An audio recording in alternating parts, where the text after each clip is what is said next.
नमस्कार, capital TV देख रहे हैं आप। मैं हूं आपके साथ हर्ष भारद्वाज। बात पते में आपका बहुत बहुत स्वागत है। बात पते की करेंगे, राम मंदिर चोरी का मामला एक बार फिर से उठाएंगे क्योंकि उसका सच विपक्षी पार्टी जानना चाहती है और सरकार पर तीखा हमला बोल रही है। बात अगर इस मामले की करें तो इस मामले में कई बड़े खुलासे भी हो रहे हैं और रोजाना हम आपको बता रहे हैं, लेकिन चर्चा राजनीति पर हम करते हैं क्योंकि अगर नेताओं की बात करें तो नेता अपने अपने स्तर पर राजनीति कर रहे हैं। आज कई जिलों के अंदर उत्तर प्रदेश में बारिश हो रही है, या फिर कहिए कि पूरे देश में कई राज्यों के अंदर बारिश है, लेकिन राजनीतिक माहौल काफी गर्म हो गया है राम मंदिर चोरी मामले को लेकर। दो खास मेहमान इस वक्त मेरे साथ जुड़े हैं, चर्चा करेंगे। डॉक्टर राम श्रीवास्तव जी हैं, राजनीतिक विश्लेषक के तौर पर। राम जी, आपका स्वागत कर रहा हूं, एक बार फिर से आपने समय निकाला। और वरिष्ठ पत्रकार के तौर पर अरुणेश जी मेरे साथ जुड़ रहे हैं। अरुणेश जी, बहुत बहुत स्वागत है, आपने एक बार फिर से समय निकाला कैपिटल टीवी के लिए, बहुत बहुत स्वागत। सबसे पहले मैं आपके पास आ रहा हूं अरुणेश जी, आप वरिष्ठ पत्रकार हैं, फिर इसका विश्लेषण भी करेंगे क्योंकि देखिए, कांग्रेस की अगर मैं बात करूं तो कांग्रेस बारिश के इस मौसम में भी प्रोटेस्ट कर रही है और कह रही है कि बीजेपी सबके सामने सच नहीं लाना चाहती है। जो राम मंदिर के अंदर चोरी हुई उसमें बड़े नामों को वो सामने नहीं लाना चाहती। अखिलेश यादव का एक बार फिर से बयान सामने आता है, वही वो रिपीट बात करते हैं, लेकिन साथ ही साथ अखिलेश यादव भी अब प्रोटेस्ट करने की बात कह रहे हैं। आपको क्या लगता है कि ये मामला अब और बड़ा बनाने की तैयारी कहीं ना कहीं समाजवादी पार्टी और कांग्रेस कर रही है? देखिए, ऐसा है कि चंदा चोरी मामले के दो पहलू हैं। पहला पहलू है कानूनी और दूसरा है सियासी। तो अगर कानूनी पहलू की बात करें, यानी उसमें चोरी हुई है, क्राइम हुआ है, और अब जाहिर से अगर क्राइम हुआ है तो किसी ने क्राइम किया है। अब ये एक संगठित चंदा चोरी का मामला है, कोई छोटी मोटी चोरी नहीं हुई। इसमें रुपए के अलावा जेवरात और ये सोने चांदी जो लोग बचाते हैं वो भी हुआ है। तो उस पर क्या कानूनी पहलू क्या है उसका, कि भाई उस पर जांच हो रही है, एसआईटी जांच कर रही है, पुलिस पे जांच कर रही है। तो अगर कांग्रेस को या समाजवादी पार्टी को लगता है कि उनके पास कोई है, उनके पास कोई बहुत बड़े प्रमाण है, तो जा करके वो पुलिस में या फिर एसआईटी में दे सकते हैं, या फिर अलग से कोर्ट का दरवाजा भी खटखटा सकते हैं। लेकिन अब मैं दूसरे पहलू पे आता हूँ, जो है सियासी। तो अब इन पार्टियों को ये लगता है कि अगले साल यूपी में चुनाव है और ये एक बहुत बड़ा मुद्दा है, इसलिए इसे सड़क पे लड़ा जाए, बजाय कानूनी लड़ाई के इसे सड़क पर लड़ा जाए। इसीलिए ये पर उतर रहे हैं और एक धरना प्रदर्शन कर रहे हैं। और ये ठीक भी है, वो सियासी पार्टियां हैं, वो कर सकती हैं। लेकिन यहाँ पर ध्यान देने वाली बात यह है कि क्या कांग्रेस और समाजवादी पार्टी ये मिलकर बीजेपी को घेर पाएंगी इस मुद्दे पर? उससे पहले इंडी गठबंधन में इन दोनों बड़ी पार्टियों को एकजुट होना पड़ेगा, और ये गठबंधन के अंदर खुद ही इतने अधिक व्यवधान है, इतने अधिक असहमति के स्वर हैं कि उसमें एक सहमति बन पाना मुझे मुश्किल लग रहा है। अब इसका उदाहरण आप देखिए कि किस तरीके से अभी बंगाल चुनाव पर जो है पार्टी के सपोर्ट में कितने इंडी गठबंधन के बड़े नेता वहां पहुंचे, है ना। तो अब आगमस्ट है जो सियासी आत्मविश्वास है, वो बीजेपी की तो है ही। बीजेपी तो हिंदुत्व के मुद्दे पर, राम मंदिर के मुद्दे पर ही सत्ता पर आई है, और उनके लिए राम मंदिर बहुत बड़ा मुद्दा हमेशा से रहा है। अब चूंकि मंदिर निर्माण हो गया है, सुप्रीम कोर्ट के दिशा निर्देशों के अनुसार ट्रस्ट का गठन हुआ था, लेकिन ट्रस्ट पर लोगों का ट्रस्ट अब नहीं रहा। इस बहुत देर से ही सही ट्रस्ट के पदाधिकारियों की बैठक हुई और उसमें औपचारिक तौर पर इस्तीफे जो है स्वीकार किया गया, चाहे चंपत राय जी को, अनिल मिश्रा जी को हो। तो कहने का मतलब कहीं ना कहीं एक साख पर बट्टा तो बीजेपी की लगा है। अब उसका उनको कितना नुकसान होगा आने वाले चुनाव में, ये तो 2027 बीजेपी के चुनाव के परिणाम आएंगे चलेगा। लेकिन कांग्रेस और समाजवादी पार्टी को ये लगता है कि हमारे हाथ में बड़ा मुद्दा है, इसको लेकर हम सड़क पे उतरेंगे और बीजेपी सरकार को घेरेंगे, योगी सरकार को हटाएंगे।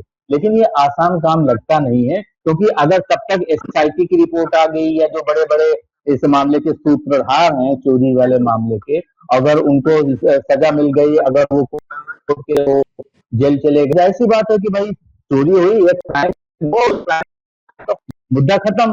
कहीं ना कहीं बिल्कुल नहीं, सबसे बड़ा सवाल अरुणेश जी यही है जो कहीं ना कहीं आपने उठाया। खास तौर पर अखिलेश यादव और राहुल गांधी इसको लाना है। अब इसका कितने बेजोड़ तरीके से, कितने तरीके से वो यूपी की जनता से कनेक्ट कर पाएंगे, इस पर निर्भर करता है कि समाजवादी पार्टी या कांग्रेस का वोट मिलेगा। ठीक है राम जी, अरुणेश जी ने कहा कि बीजेपी को हटाना इतना भी आसान नहीं है। समाजवादी पार्टी और कांग्रेस इस वक्त सड़कों पर तो आ रही हैं, लेकिन वो रणनीति नहीं बना पा रही हैं जो उन्हें बनानी चाहिए। क्योंकि देखिए, इस वक्त मैं बार बार ये कह रहा हूं, आज की बात करते हैं, चलिए ये थोड़ा इसके इतर थोड़ी बात होगी, लेकिन आज देखिए, आज बारिश का मौसम है, आप भी यहां पर बैठे हैं, अरुणेश जी भी यहां पर बैठे हैं, मैं भी यहां पर बैठी हूं, हम बैठे हैं और हम टाइमली यहां बैठे हैं। लेकिन जब बीजेपी प्रवक्ता को फोन मिलाया गया, समाजवादी पार्टी के प्रवक्ता को फोन मिलाया गया, या फिर कांग्रेस पार्टी को फोन मिलाया गया, तो खासतौर पर उनका कहना है कि बारिश है जी, नेटवर्क की प्रॉब्लम हो सकती है, आने में हमें थोड़ी तकलीफ हो सकती है। कांग्रेस पार्टी और समाजवादी पार्टी का ये कहना था।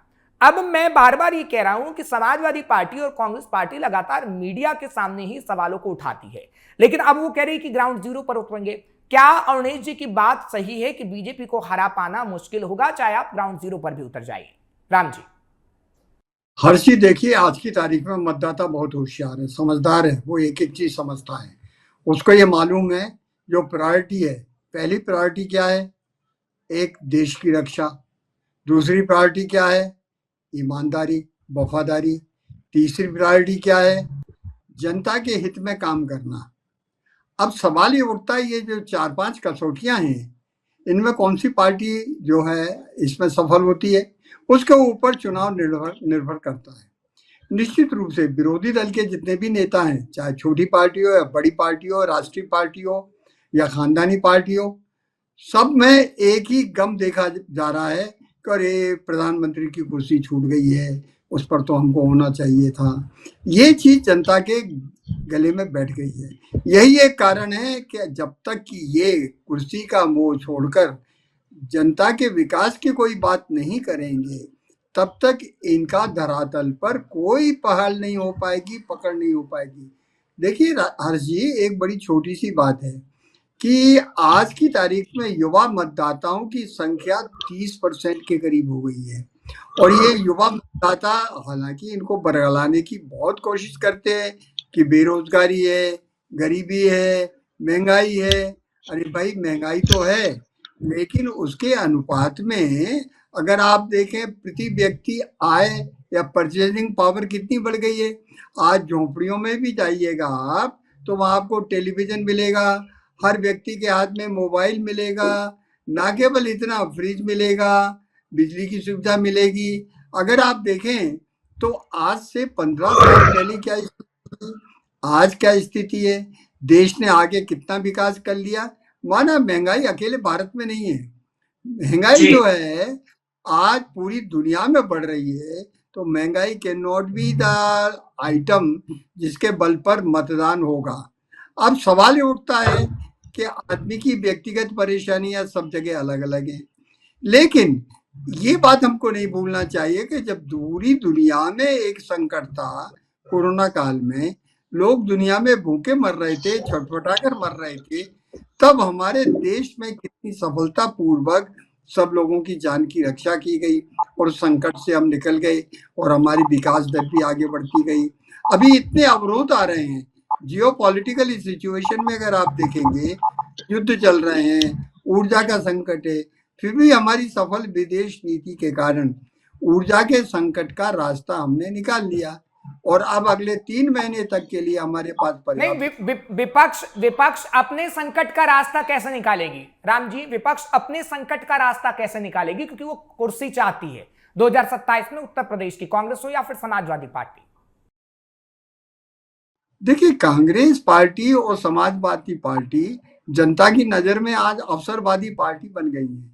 उनका मुख्य ध्येय कुर्सी हथियाना रह गया है, ये एक आम भावना है।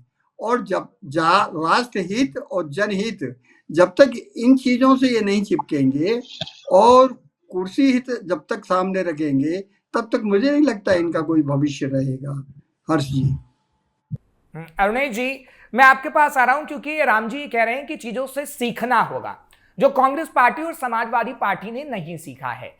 अगर मैं कांग्रेस पार्टी का जिक्र करूं या फिर समाजवादी पार्टी का जिक्र करूं, तो हम बार बार ये कह रहे हैं, क्योंकि देखिए हम उत्तर प्रदेश का जिक्र कर रहे हैं। हमने राम मंदिर चोरी से शुरुआत की, लेकिन अब विपक्ष की भूमिका पर इसलिए जिक्र किया जा रहा है क्योंकि आपने भी देखा होगा, सर आप तो काफी वरिष्ठ हैं, जब बीजेपी विपक्ष में थी तो कैसे मुद्दे उठाए जाते थे, कैसे स्मृति ईरानी सिलेंडर लेकर तक बैठ जाती थी। कई ऐसे फोटो आज भी मौजूद हैं जो गूगल पे जाएंगे तो मिल जाएंगे, लेकिन विपक्ष की हमें ऐसी तस्वीर नजर नहीं आती। चाहे फिर अरविंद केजरीवाल साहब अन्ना आंदोलन से निकले हों, फिर बड़ी पार्टी बनाई गई हो, लेकिन फिर भी वो भ्रष्टाचार मामले में फंस गए। अभी आप सीजेपी का प्रोटेस्ट देख रहे हैं, लेकिन उसको लेकर भी सवाल खड़े हो रहे हैं। तो अगर विपक्षी पार्टियों का जिक्र करें तो विपक्षी पार्टी क्या बीजेपी की तरह मेहनत नहीं कर पा रही हैं, या फिर उन्हें ऐसी रणनीति बनानी होगी कि अगर सत्ता का स्वाद चखना है तो आपको उतनी तो मेहनत करनी होगी कि आप अपना ऐशो आराम छोड़ के सड़कों पर आ सकें? देखिए, ऐसा है, विपक्ष 2014 से लगातार कमजोर होता जा रहा है और बीजेपी 2014 से लगातार मजबूत होती जा रही है। तो विपक्ष की कमी और सत्ता पक्ष की मजबूती के पीछे के क्या कारण हैं, इस पर हमें नजर डालनी होगी। तो बीजेपी ऐसी पार्टी है जो कि लगातार चुनावी मोड में है और बीजेपी सबसे ज्यादा लेवल पर, ग्राउंड लेवल पर अपने जो कार्यकर्ता है उस पर वो काम करती है, और ब्लॉक लेवल पर हो गया, फिर डिस्ट्रिक्ट लेवल पे हो गया, फिर गांव के लेवल पे, लगातार उनका कम्युनिकेशन चलता रहता है। और जो स्थानीय नेता हैं और बड़े नेता हैं प्रदेश स्तर के या फिर केंद्र स्तर के, उनके साथ कम्युनिकेशन बैक नहीं रहता है। तो यानी वो एक तारतम्य बना रहता है, एक सामंजस्य रहता है।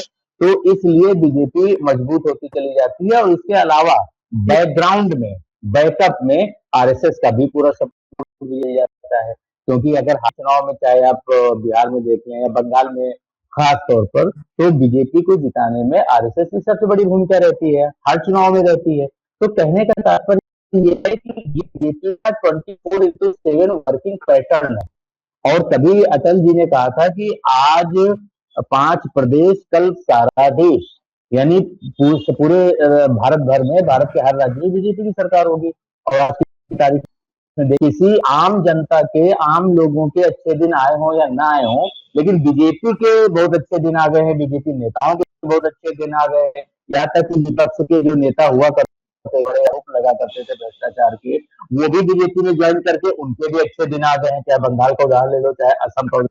ठीक है अरुणेश जी मैं आपके पास आऊंगा। ठीक है, आपने जो विपक्ष को लेकर कहा है वो बात बिल्कुल सही है, और उसी को लेकर मैं निखिल साहब से सवाल पूछूंगा, क्योंकि निखिल साहब थोड़ा देरी से जुड़े हैं।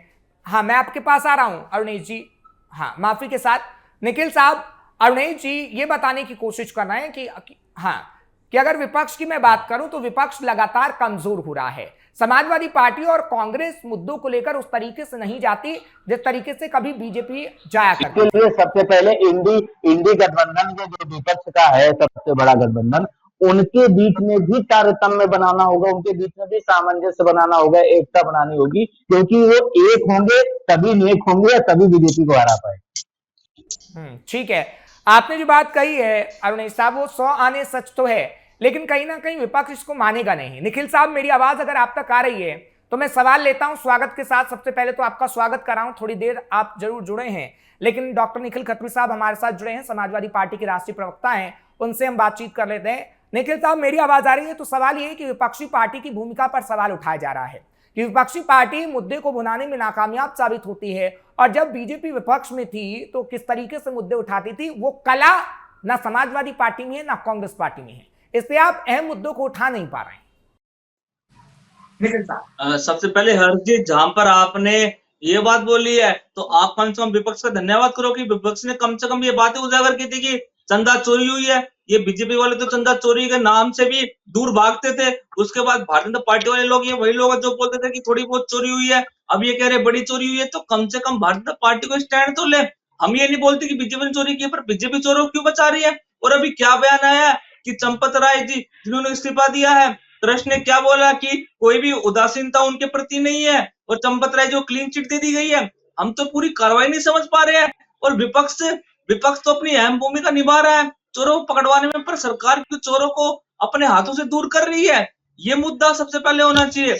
और हर चीज जहां पर चोरी हुई है, बहुत दिनों से डिबेट चल रहे हैं, पर डिबेट्स में तो ये कि कम से कम मेन एक्यूज्ड कब तक पकड़ा जाएगा?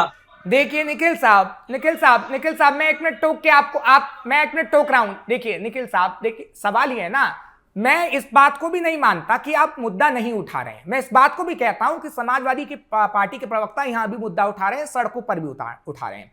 लेकिन सवाल ये है कि डिबेट में जीत जाने से कुछ नहीं होगा, मुद्दे उठाने से कुछ नहीं होगा। अगर आप सत्ता में आएंगे तो बदलाव कर पाएंगे, लेकिन आप सत्ता में आ नहीं पा रहे हैं। इसकी वजह क्या है निखिल साहब?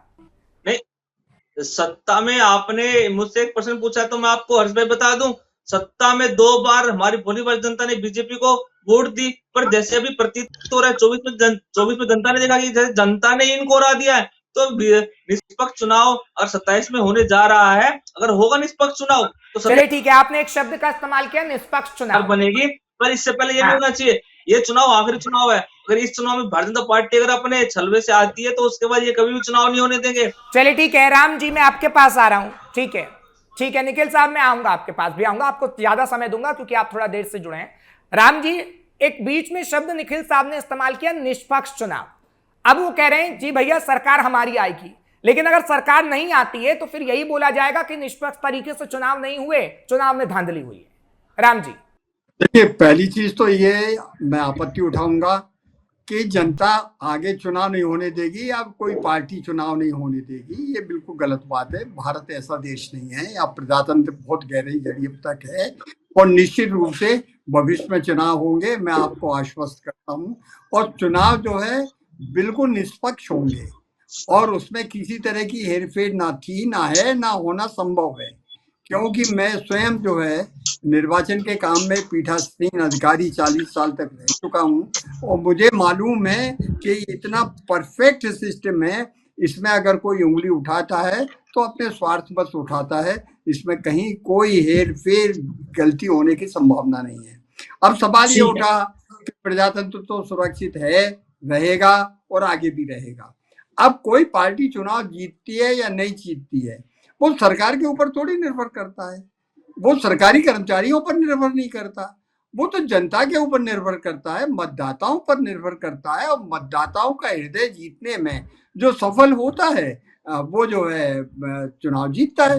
अब प्रश्न ये है कि कुछ पार्टियां, खासकर समाजवादी पार्टी, कांग्रेस पार्टी और दूसरी पार्टी बीजेपी से अपनी खुन्नस निकालने के लिए ठीकरा किसके ऊपर फोड़ते हैं? आरएसएस के ऊपर। लेकिन इन लोगों को आरएसएस का मतलब ही पता नहीं है। हकीकत में जब मोरबी में बांध टूटा था तो सरकारी सहायता कब पहुंची थी और इसके पहले कौन से कार्यकर्ता पूछे थे?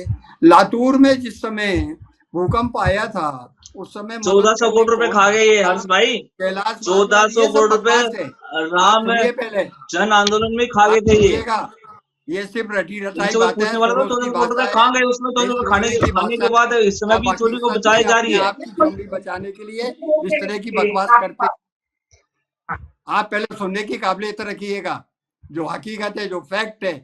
केदारनाथ में जो झूठ मत बोलिए, फिर यहाँ पर झूठ मत बोलिए, तो सच बोलिए, सच सुनने को बैठे, यहाँ पे कोई जुमला सुनने को नहीं बैठे। अजी जनाब, आपने कान में उंगली लगा लीजिए अगर आपको पसंद नहीं आ रही है तो, लेकिन जो हकीकत है वो मैं आपको बता रहा हूँ। केदारनाथ की त्रासदी के वक्त सबसे पहले कौन पहुंचा था? आप पहुंचे थे, आपकी पार्टी के लोग पहुंचे थे, सब घर में छुपे हुए थे, आरएसएस के वर्कर गए थे। हालांकि मैं आप जैसे लोग घर में छुपे हुए थे और आप जैसे लोगों ने 1400 करोड़ रुपए खाया और उसके बाद अभी भी चोरों को बचाने में टीवी पर बैठे हैं। लेकिन निखिल साहब, वो किसी पार्टी के लीडर नहीं है, मैं बार बार ये कह रहा हूं, वो किसी पार्टी के लीडर नहीं है। आप उनको पार्टी का लीडर मत समझिए ना, वो पार्टी के लीडर नहीं है, वो राजनीतिक विश्लेषक के तौर पर आपको आईना दिखाने का काम कर रहे हैं। मैंने उसका नाम आना चाहिए। अगर तुमको पता है बताना, कौन है बड़ा आदमी? क्या अखिलेश यादव है क्या बड़ा आदमी? बड़े आदमी जेपी पार्टी से हैं, पर नाम बोलने की। मैं अरुणेश जी आपके पास आता हूं अब, ठीक है? हाँ राम जी एक मिनट थोड़ी सच्चाई और बताते हैं। एक मिनट निखिल साहब, गोपाल राव भी खुलेआम घूम रहे हैं। आप गोपाल राव को रोक सकते हैं, आप गोपाल राव को नहीं रोक पाएंगे। चलिए ठीक है निखिल साहब, मैं ये चाहता हूं, एक मिनट सुन लीजिए निखिल साहब, एक मिनट सुन लीजिए निखिल साहब, एक मिनट सुनिएगा। आप राष्ट्रीय प्रवक्ता कहते हैं समाजवादी पार्टी के खुद को, एक मिनट सुन लीजिए ना, सुन लीजिए। सुन लीजिए। ठीक है निखिल साहब मेरी आवाज अगर आप तक आ रही है तो सुनिएगा प्लीज। ठीक है, मेरी बात सुनिएगा। हम ये चाहते हैं, राम जी मैं आ रहा हूं, 1 मिनट रुकिएगा प्लीज, आपसे रिक्वेस्ट है। ठीक है निखिल साहब प्लीज सुनिएगा। आप देखिए आप देर से जुड़े हैं, फिर ऐसे टाइम वेस्ट होगा सर, रुक जाइए। ठीक है निखिल साहब हम ये चाहते हैं, आपको अगर बीजेपी रोकने का काम करे तो वो बीजेपी की सिरदर्दी है, चाहे कोई पार्टी की सिरदर्दी है। हम ये चाहते हैं कि जनता आपको रोकने का ना काम करे। भाई जनता आपको भर भर के वोट दे, कमी हो रही है तभी तो जनता वोट नहीं दे रही। अरुणेश जी मैं आपके पास आ रहा हूं। देखिए जो फैक्ट होते हैं अगर वो विपक्षी पार्टियों को बताए जाते हैं तो क्या विपक्षी पार्टी उसे मानने से परहेज करती है? क्योंकि जब जब आंकड़े बताए जाते हैं, जब तक बिदक जाते हैं, चाहे समाजवादी पार्टी के लोग हो चाहे फिर कांग्रेस के लोग हैं, अपना हम आईना देखेंगे तभी तो गलतियां पता लगेंगी, तभी तो उसे सुधारा जाएगा। अरुणेश जी ऐसा है कि जब किसी के पास सुनने की क्षमता नहीं होती है ना, तो वो आत्ममंथन करने की भी क्षमता उसके अंदर नहीं होती है। सबसे पहली बात तो भले असहमति है, लोग हम आपके बात से असहमत हो सकते हैं, लेकिन उसका एक तरीका होता है, लोकतांत्रिक तरीका होता है। आप पहली बात ये है कि हम और आप कौन होते हैं भाई उनकी गलतियां बताने वाले, या फिर सत्ता पक्ष को उनको खूबियां बता। वो तो जनता जनार्दन है, वो सबकी खूबियां और खामियां जानती है, उसी के आधार पर वो वोट करती है। मैं सिर्फ ये कहना चाहता हूँ कि जो व्यक्ति, जो भी पार्टी सतत रूप से आत्ममंथन और आत्मचिंतन करती रहती है, उसके व्यक्तित्व में, उसके व्यवहार में लगातार सुधार होता रहता है और वो बेहतर से बेहतरीन प्रदर्शन करता है। चाहे वो जीवन की परीक्षा हो, चाहे वो सियासी परीक्षा हो, सफलता उसी को मिलती है जो आत्मचिंतन आत्ममंथन लगातार करता है। अपनी खूबियों पर तो ही अच्छी बात, खामियों पर काम करता है और उनको दूर करने का प्रयास करता है। गलती करना बड़ी बात नहीं है, बार बार गलती करना ये गुनाह का रूप ले लेती है। तो विपक्ष के द्वारा ऐसी कुछ गलतियां बार बार हो रही हैं, इसीलिए वो लगातार सत्ता से बाहर हो रहे। कांग्रेस का जब देखिए, मैंने आपको पहले भी आपके डिबेट शो में कहा है, कांग्रेस सबसे पुरानी पार्टी है, सबसे लंबे समय तक इस देश में शासन करने वाली पार्टी, आज उसकी क्या दशा है, क्या जी राज्य है की कुर्सी लखनऊ से होकर जाती है। उस दिशा में जब तक विपक्ष में एकजुटता नहीं होगी, जब तक अखिलेश यादव और राहुल गांधी आपस में मिल करके एक अच्छी रणनीति बनाए, आप लोग सियासत के लोग हैं, आपका उद्देश्य ही यही है कि हमें किसी तरह से सत्ता में पहुंचना है, तो पहुंचने के जो जायज तरीके हैं, जैसे आप जनता से डायरेक्ट जुड़िए, आपकी पार्टी का जो सबसे छोटा कार्यकर्ता है उससे भी कम्युनिकेशन रखिए, संवादहीनता मत रखिए। और यहाँ पर तो मैं देखता हूँ कि चाहे बिहार की बात कर लो, लंबे समय तक तेजस्वी यादव और राहुल गांधी बात नहीं होती है, वही हाल यूपी का है। तो कहने चाहता हूँ ये कि जब तक एकता नहीं होगी तो कैसे काउंटर करेंगे? और ये बार बार जब हार कह देना कि चोरी हुई है या इलेक्शन कमीशन ऑफ इंडिया जो है बीजेपी के लिए काम करता है, और जब आप जीत जाए तो या जो वोटिंग मशीन है उसको ईवीएम, अरे भाई ये सब जो है मिथ्या दोष है। अगर आपके अंदर वास्तव फैक्ट है, आप किसी साइबर एक्सपर्ट को पकड़िए, या जब चुनाव आयोग ने आपको बुलाया था कि जो भी पार्टियों को अगर संदेह है कि ये हैक किया जा सकता है, क्योंकि कोई इंटरनेट चलती नहीं है वो जो है ईवीएम मशीन, तो वहां पर कितने राजनीतिक दल पहुंचे भैया चुनाव आयोग के पास कि लाइए ईवीएम मशीन, हम उसको हैक करके दिखाते हैं। तो आरोप लगा देने भर आज की जनता बहुत।